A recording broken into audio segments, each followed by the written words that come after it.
And welcome, ladies and gentlemen, to week 9 of your Smite World Championship. My name is F-Dot, and I'm joined here today with DM Brandon. How you doing today, Brandon? You know, like average.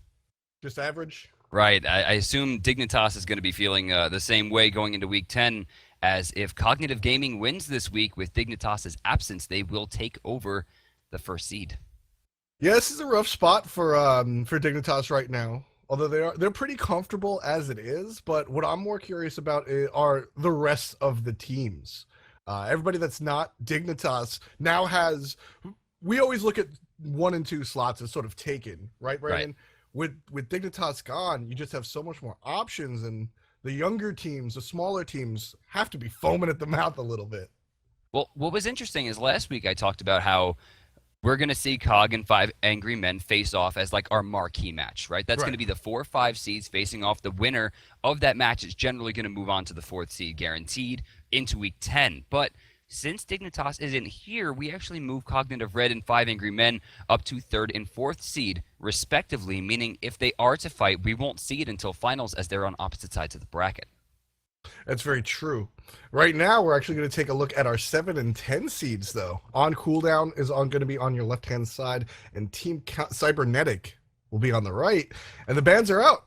That's right. We're already getting started here. As you can see on the bottom of your side of your screen, we're going to see Aphrodite taken away, as well as, obviously, Kumbhakarna, who is an absolute nightmare. Janice going to be going as well. We're going to see Osiris gone, and first pick's going to be Athena. Athena's an interesting first pick. She's a very good god, and with the recent changes to warriors, we've seen a lot of the guardians really skyrocket. Athena just having a lot of control. But first pick material, that's a little curious to me, Yeah, Brandon. I definitely agree 100%, and it looks like the boys on the other side are not having too much doubt here. Is immediately we're going to see a pick and hover on to Scylla. Still one of the strongest mids right now. A lot of people are giving that I think, award over to Janice, who has been incredibly strong lately. But we're waiting on Darth Cinnabon, longtime mysterious Sith Lord of the Mall Food Court. We're still waiting for him to pick. And I think he missed it. Yeah, I think he did as well. We're going to take a look real quick at what's going on, but we should see the same picks. We should see the same picks as we did. But let's talk a little bit about that Athena, because I think Athena is one of the more explosive characters in the game, and people kind of overlook her a lot. She has an amazing peel with the taunt. I mean, it's an amazing initiation tool as well. She can block auto attacks or basic attacks, whatever you want to call them, with the passive that's given to her from Preemptive Strike, which you hit someone, kind of builds up so that you don't have to take as much damage. She has Shield Wall, which is one of the highest damaging Guardian abilities in the game, if not the highest. I'm actually not sure about that 100%. On top of the fact that she has the global ult. The global ult is what does it for. And the peel, the taunt is always, I always say that the global ult is what seals the deal for me, but the taunt is, people always say Sobek has the best peel in the game, and he basically does, but Athena can do the same thing to multiple players and put them into a specific spot.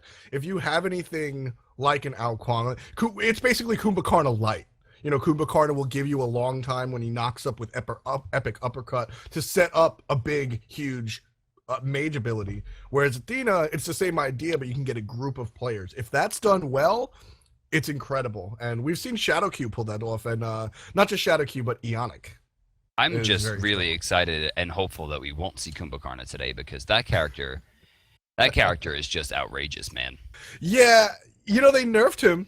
And now it's instead of 20 years, it's 19-year-long meds. So he's still extremely strong, and I am anticipating a ban out completely from the tournament. Kumbhakarna, he's too strong.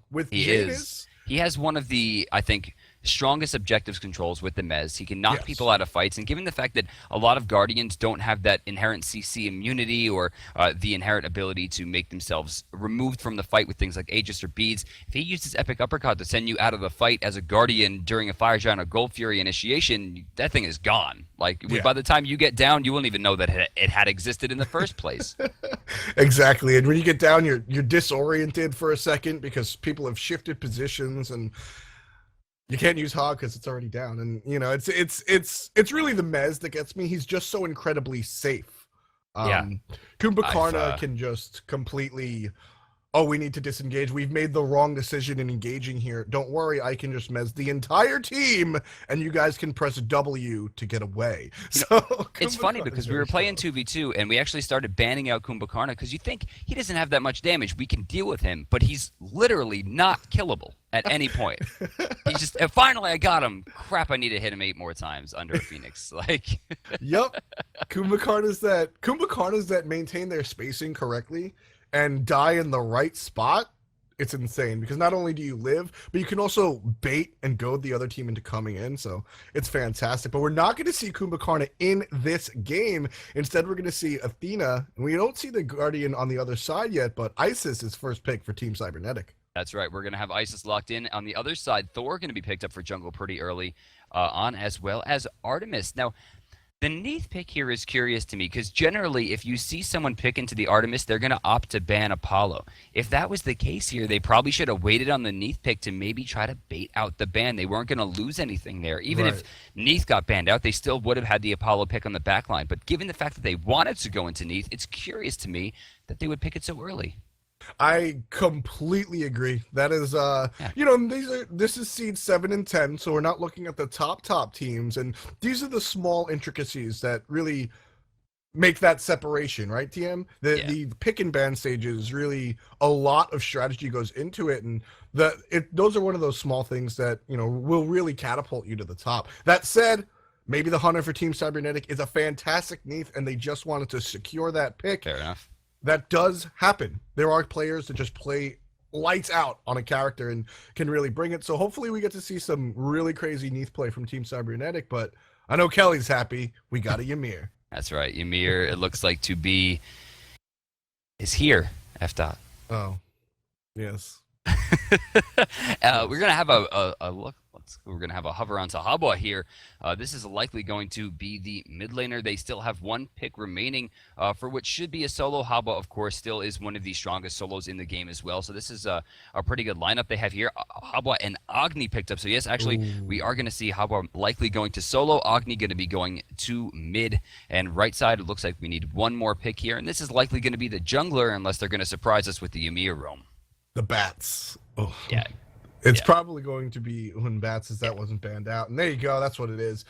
Fantastic pick right there.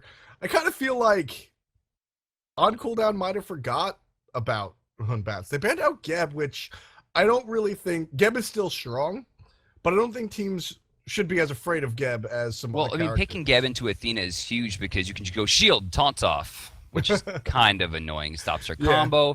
I think they're aiming more to try to counter the lane than counter the team fight in the end, but I think teams are really undervaluing Hun Bots. Oh, yeah. I mean, Hun Bats, I've been preaching the word of the monkey for a long time. A lot of junglers have problems transitioning into the late game. What happens is junglers are fantastic at coming into your lane and killing people.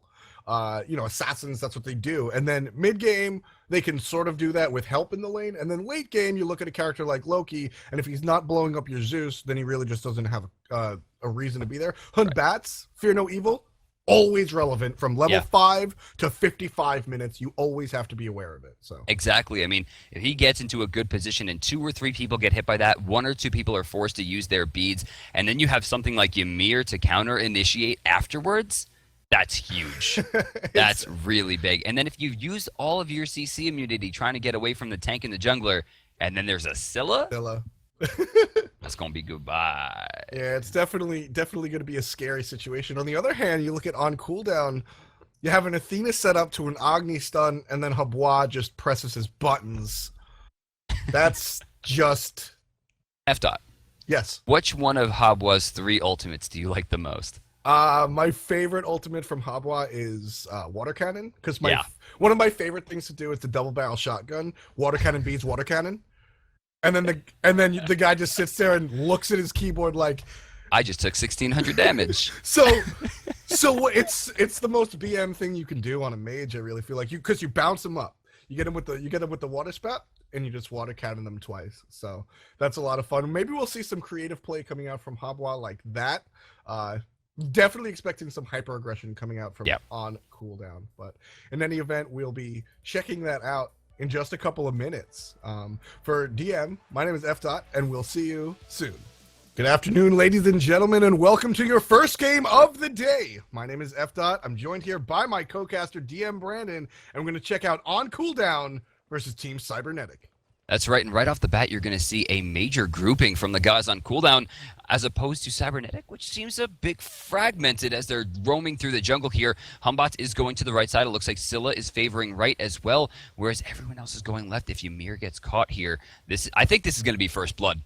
Yeah, they have a decent combat team right now. Ymir he sees it. He sees it, immediately turns around in that Twitch Ymir skin, so he's going to back off. But Darth Cinnabon might get caught out if Athena gets a good taunt. The slow is out. Good poke. Couple shots. This is getting more and more dangerous for on cooldown as the seconds progress, though, Brandon. If they continued past that point, that would have very easily swung in the opposite direction, so they're going to intelligently turn around and go to a standard start. So, things to note here, we are having a death's toll beginning for Hunbots as opposed to the Bumba's Mask coming out from Thor, which means we're going to see a lot of camp sharing, a lot of experience and gold sharing coming out from Assailant as opposed to easily distract, needs to be on his own a lot, getting farm as much as possible and letting his solo laner get ahead. Now, as we go into our minion spawning here, it looks like everyone's going to take their usual positions, and this is strange here. We're actually going to see Scylla in the solo lane. Yeah, that is definitely an interesting mix-up. Scylla's going to go ahead and go into the solo lane, which Scylla's very safe, so it would make sense for her to be in the mid lane. Isis can also be safe, but Scylla with the teleport from Sentinel is just so strong. I would have considered the fact that during wind gusts you can't be knocked up as opposed to Scylla can just be hit by that spout and then comboed. They're really going to have to get aggressive and push out Puka Bear as fast as possible, because if Habwa gets started, man, there's just no stopping that guy. Completely true. Habwa is one of the... When people talk about hyper carries, you generally talk about characters like Mercury and Freya, and Habwa is not generally included in that conversation, but he's definitely a different kind of beast than most mages. His ability to burst is just incredible, and like you said, if he gets ahead, you're probably not going to get behind it all. Yeah, I mean, at that point, you can just ensure that you stay ahead just by walking up and splashing them, forgetting the creep wave, even taking the archer damage. You're going to outdo it every single time. Look at that. Look at that spout. Even the control back right away from that crush. Don't forget, that's her lane clear. He has a cooldown of 3 seconds on that one to ensure that he doesn't have to worry about things like lane clear. Yeah, I mean, that's right now is the hardest part for Habwa to really deal with, those low-level clears where water cannon doesn't do much. The counter jungles. Yeah, a team after mine own heart. I was actually going to mention this. Athena was pushed out at minute 1, was about a basic attack away from death. They're going to go ahead and steal this. Neith is getting very testy, and she's going to take a few hundred for that. Ymir's still stuck in lane here, and now, good old Athena gets to row back to lane with a buff that's not going to help her too much given her build, but I'm pretty sure, and don't quote me on this, I think it's 12 damage added, so her basic attacks will hit a little bit harder, shield wall hit a little bit harder, but nothing to write home to mom about. Right, yeah, you're 100% right. As I quote DM Brandon, 12 damage on the Athena is definitely something to think about. But right now, Habwa needs to be thinking about easily distract. The Monkey Hunbats is coming over. No wards, but Puka Bear has this intuition. I don't know if you saw that, Brandon. As soon as Hunbat started shading over to solo lane, Habwa backed off. Well, there's only a few places he can be now. Given the fact that his red's off the map, and he knows that he's probably going for the topside small camp, meaning he needs to try to make that up. And the best way for him to make that up is to go for a gank. Easiest person to gank right now is the only person on the team without a real escape, and that's going to be Habwa. But unfortunately now for him, level 5 has been attained, which means Puka Bear not only has an escape, but it's an escape that will actually kill you. Very, very true. And Hunbats is having a hard time finding anything to do right now. We saw him go over to Habwa, and Habwa retreated, and then he shaded over to the dual lane, and dual lane also retreated. Again, they don't have a ward, just intuition. They understand where the jungler is going to be, and that's why they're in this competition. Mids are about to spawn in just a second, and 3 people for Team Red and 2 people for On Cooldown are right here providing some poke, and this is actually looking like it's going to go to On Cooldown. Yeah, they have 3 level 5s here. Ymir didn't make it out. Ymir stunned. First blood will go down. Poor Pukum is going to have to reset. And that's the I guess the main issue with Ymir, right, DM? He just lacks mobility. Oh, right yeah. there. If you, even with full boots, all you can do is press Even with full W. blink. You're 100% right. He has no movement abilities. Athena has the charge. Geb has obvious rollout. Most of the Guardians have some way to get out. Ymir can just walk forward, and it opens him up to situations like that. And unfortunately for Team Cybernetic, he gave up first blood. So now we're getting at the 4-minute mark. We're going to see the starting of respawns of the jungle camps. You can see all those timers starting to fill up on your minimap. First things first, Red and Speed on the right side are going to be, I think, your most important, but it looks like Thor and Hubba are going to back off here despite the fact that they had pretty good contention opportunity right there against Hubba, but it looks like they're going to let that one go. They'll reset, go for their bottom side camps, and just play it safe for now. Right now, Athena, played by T-Mac, is doing very well in this duo lane. Ymir came over, got the freeze, got the carpet, got some minion poke, and it didn't really bother Artemis at all. She continued to farm the lane, a level up against her competition. She's doing very well. So I'm looking at Thor here, level 6 right now. Good amount of gold. You're going to see him almost at 3,200 across the way. Humbots, actually not too far behind, just over 3K. So you can see that assist definitely coming into play there. But despite the fact that he was counter jungled, Humbots is making an opportunity for himself here, either for counter jungle or to go for the gank. But there is a ward here. It will be known as he takes that water spout and a few hundred damage right to the heart.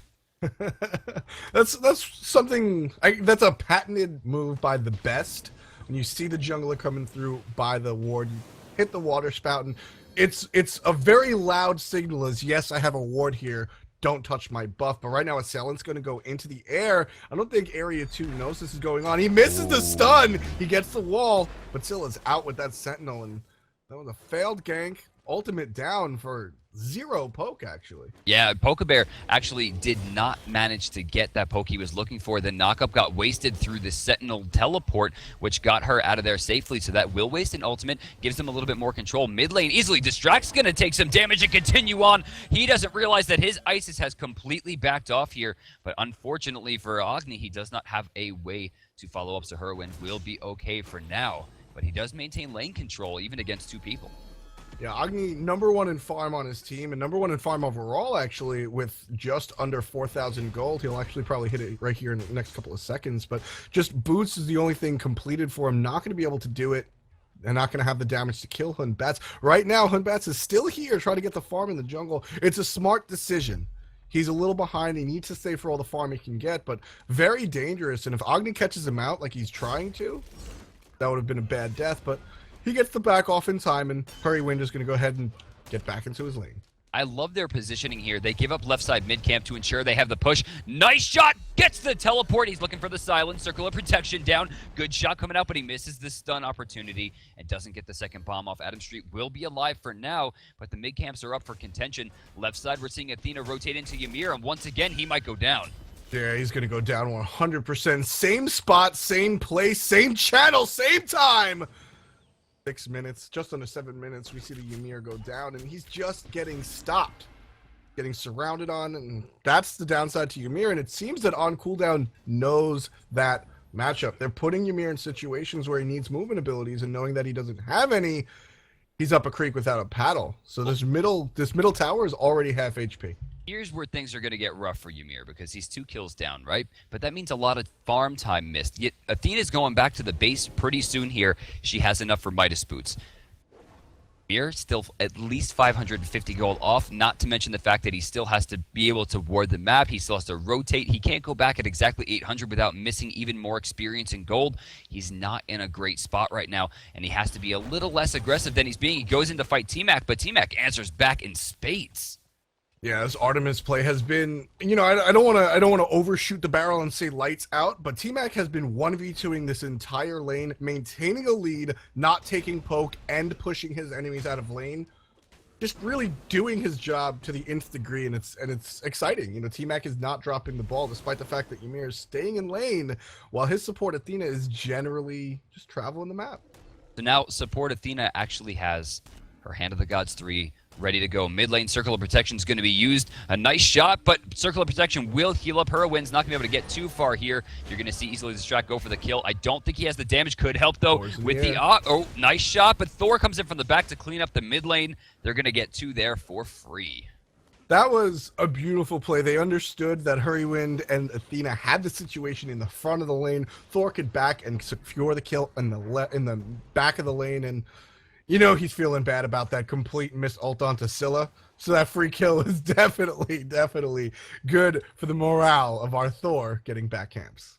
Now, Thor's second farm in the game right now at almost 5,000. You see him about 4,960. Hurwind at over 5,100 right now, on top of the fact that he has a pretty decent amount of, or rather had a decent amount of gold in hand. The boots are online. Talon Trinket is online as well, meaning his damage is pretty much off the charts at this point compared to anyone else in the game. Talon Trinket, it's only level 2. It's going to be built into Banecroft's Talisman, but you take a look at the amount of power on it. 60 magical power and 8% magical lifesteal. That's a really weak tier 3 item. That's barely a tier 2 item. It's 60 power is a lot. Great stun coming out from Adam Street. You know, she's losing this lane, the Isis, but the stuns have been on point. Right now, Assailant's actually in an interesting situation mid lane with no ultimate from Hun Bats. This might go down anyway. The damage from the monkey. Don't forget about those basics, ladies and gentlemen. Yeah, seriously. That was just really strong fundamentals, using the speed buff properly. Very nice play, finally putting Cybernetic on the board as that Hun Bats.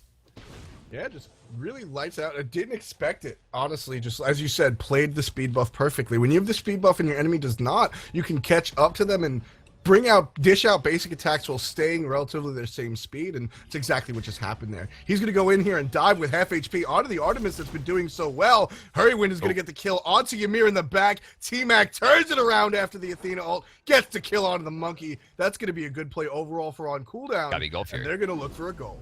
Yeah, this has got to be Gold Fury. They have a Neath here, but I mean, really, what can Neath do in this situation aside from backflip and go for a huge double hit on the weave? Even then, they have the opportunity here, and I love this from T-Mac. He's taking the most damage here so that he can back up and fight it from as far range as possible to ensure he's not really in contention to go down afterwards. They use the Hand of the Gods 3 right there, and then boom, already done. Take a look at the graphs. There's a 5,000 gold lead at 10 minutes. Yeah, there's also a 7,500 experience lead, which is nothing to bat an eye at. And yeah, serious. OnCooldown is doing very well right now. And, you know, as I said before, I don't want to jump the gun. I really want to wait. You see this? You see this? The blow-ups, preemptive beads goes right through. That's going to be at least 1 kill. Coming on the backside, that's going to be 2 kills. Easily distracts, sent out right there. Hurwind has just taken my heart right there. Did you see it? Did you see him reach out and just sweep me off my feet with those preemptive level 1 beads? It's so important to anticipate stuns and just immune them completely rather than get out of them. Even if you instantaneously hit your beads, you're still stutter stepping. You're still stuck It's half second. for a half a second. Human reaction time, if you are a Major League Baseball player, maybe I'll give you 0.2 seconds, 0.3 seconds, but you're still going to stand still for a second. And that's all you need in this game of Smite. You just need 1 second of your enemy standing still, and you can blow them up. You preemptively beads, you make sure you don't get hit at all. That's a completely different story. That's exactly what we just saw from Hurrywind. That's right. And it allowed him to put himself in a great position. Found a perfect line of sight for a double path of flames. Got a good stun off, good flame wave. They take, in a 2v3, they take 2 for 0. Not unheard of, but definitely nothing that we should be underplaying here. That was a huge play, and it makes their lead even bigger now. They're sitting huge at 8-1 right now. All coming out. Ooh, this could be big. Good stun, but the Wind Gust will find it. Athena getting over-aggressive and maybe a little bit cocky there. Yeah, that was definitely, they thought they were a little stronger than they were. Adam Street, though, with that Wingus, Assailant had a beautiful wall, and that Wingus was the only thing that could have stopped that. That's exactly what happened. Assailant gonna get stunned out here. Nice silence overhead smash, gonna do some damage. He blinks out with so little HP. He will be able to escape, it seems, as Hubba tries to find himself in a better position to cover, but it looks like the initiation will be washed out as we're gonna see Hunbots go for the blue buff and possibly a free opportunity. Blue buff is going to be dropped. Scylla's going to go ahead and pick that up.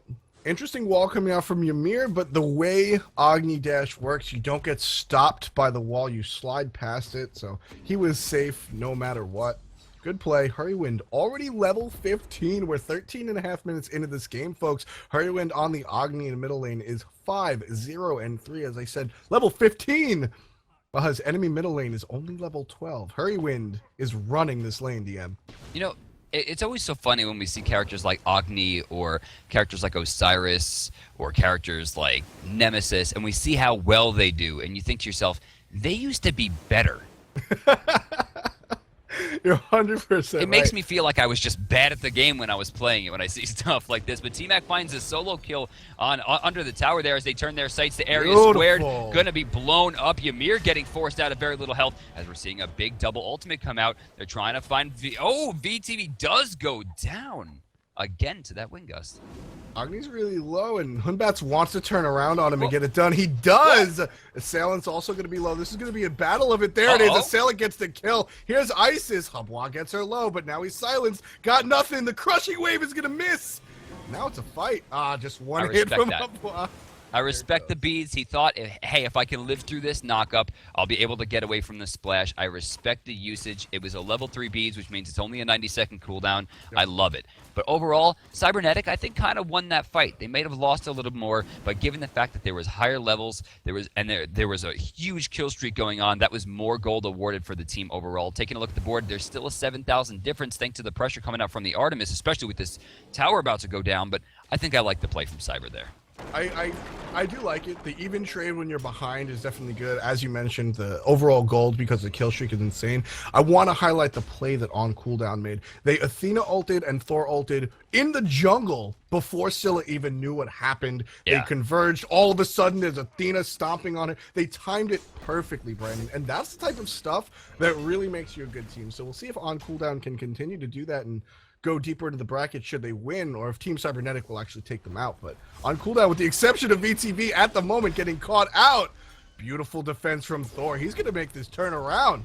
I don't really like the play from Athena there. She should have recognized the fact that her team was coming in. She really wasn't in contention for death. She could have helped that fight a lot and maybe turned that into more than just the... Actually, no, they did pick up 2 kills, but maybe they could have turned it around for more. You know, he was a little bit scared there, but I think he should be kind of scared, considering you look at the board right now, and he's the only person on the team that's 0 kills, and he also has 2 deaths. I completely agree with that assessment, and you know, the Athena, that was just a miscommunication right there. Athena, as you said, just backed off while her team was there. All credit to Assailant. Completely saved his team. Completely saved his team with a single ult.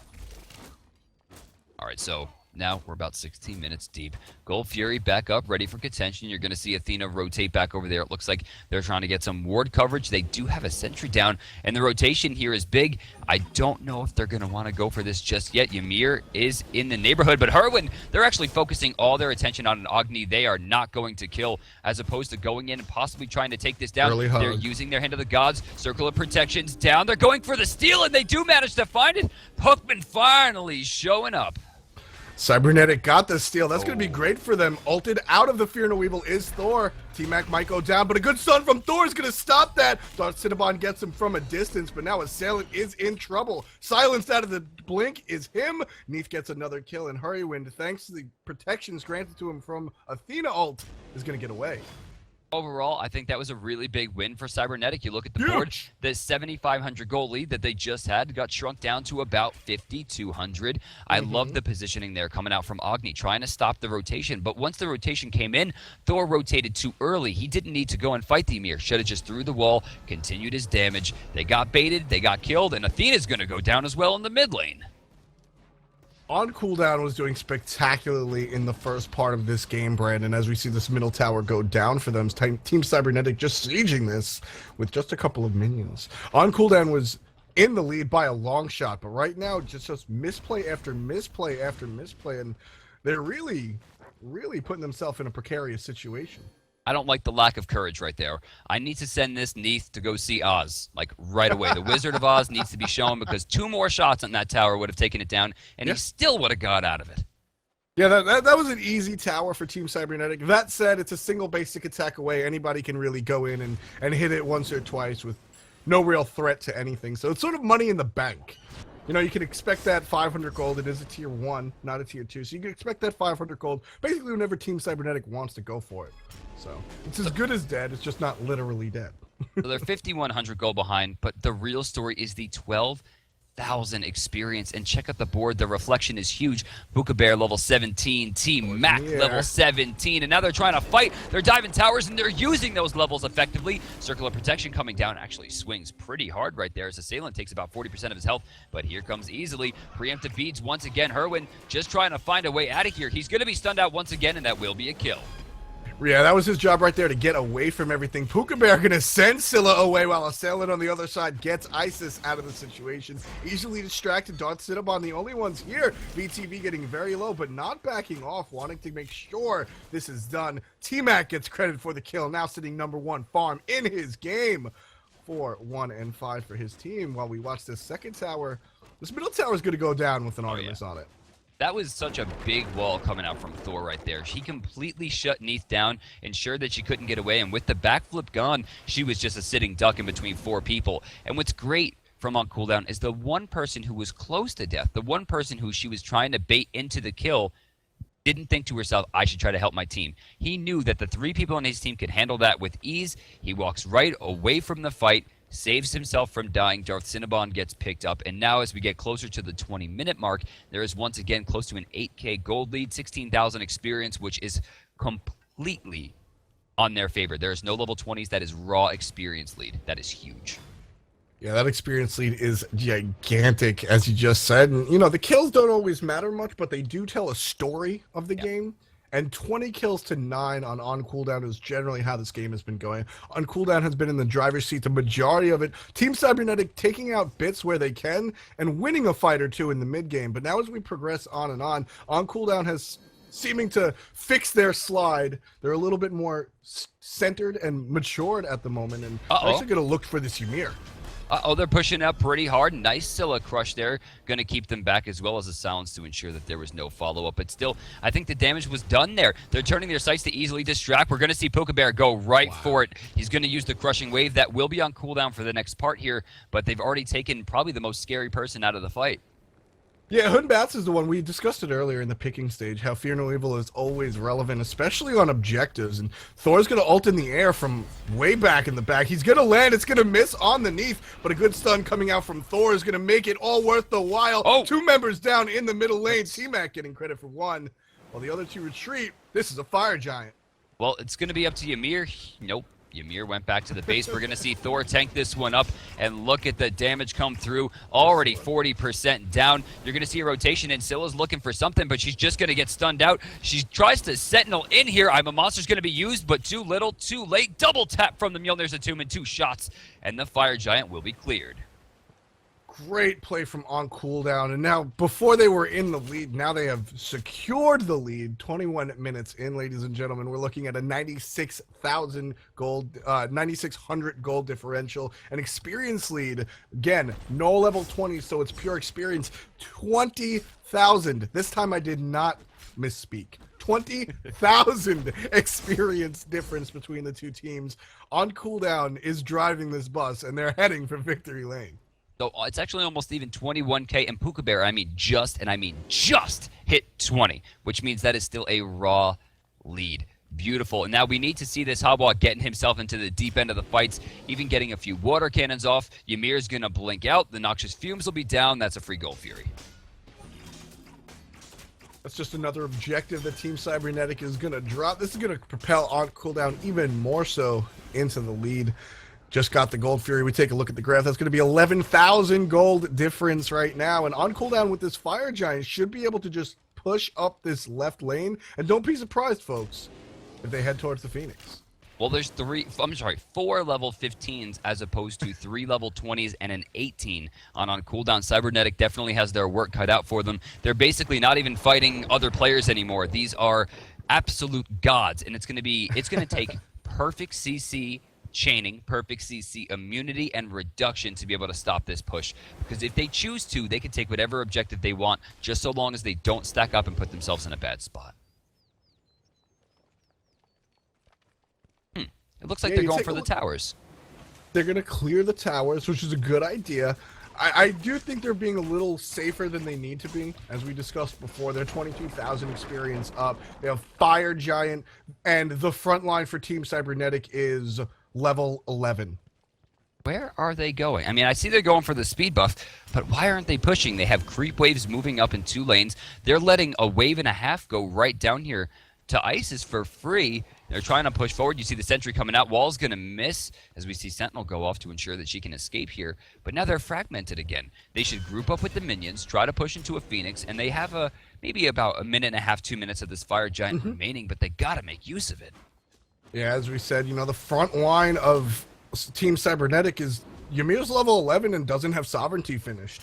Ymir is easily killed in about 2 abilities. Right now, we're going to see them progress. Great taunt coming out. Good ult from Thor. Oh.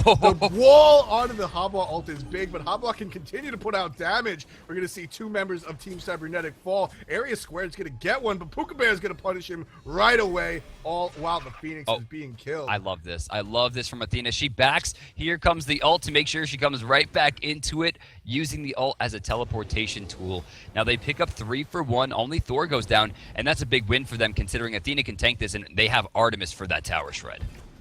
Yeah, Artemis can destroy these. Right now, we're also going to see Artemis.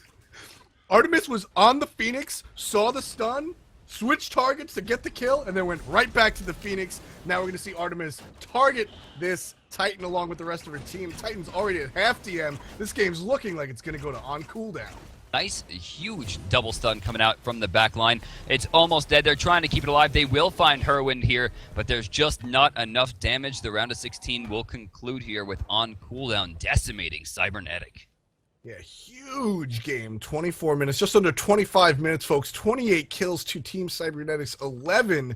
And more importantly, 64,000 gold against 48,000. And the story here was really the team overall. Athena with 16 assists and only 3 deaths. Artemis, T-Mac really running that lane 1v2, 6-1 and 9. Just a great game overall. And your buddy Habwa, 5-0 and 7, just proving that damage is big.